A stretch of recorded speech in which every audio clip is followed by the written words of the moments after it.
Hey, today is Thursday, April 9th.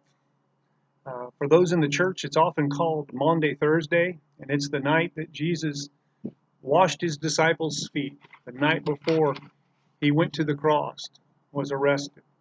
Um, Today we're going to read this story from John 13. It says, "Now before the feast of the Passover, when Jesus knew that his hour had come to depart out of this world to the Father, having loved his own who were in the world, he loved them to the very end. During supper, when the devil had already put it into the heart of Judas Iscariot, Simon's son, to betray him, Jesus, knowing that the Father had given all things into his hands, and that he had come from God and was going back to God, he rose from supper. He laid aside his outer garments, and taking a towel, tied it around his waist. Then he poured water into a basin and began to wash his disciples' feet, to wipe them with the towel that was wrapped around him.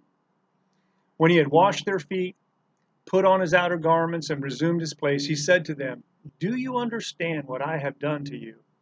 You call me teacher and Lord, and you are right, for so I am. If I then, your Lord and teacher, have washed your feet, you also ought to wash one another's feet. For I have given you an example, that you also should do just as I have done to you. Truly, truly, I say to you, a servant is not greater than his master, nor is a messenger greater than the one who sent him. If you know these things, blessed are you if you do them.'"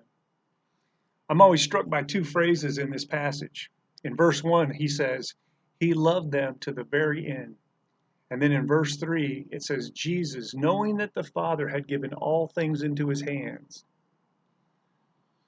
What strikes me here is to show us his love, and knowing that he had all power, he serves the disciples at the lowest level. I don't know about you, but this would not be my first response if I had all power and I wanted to show love to someone. What an amazing Savior we serve.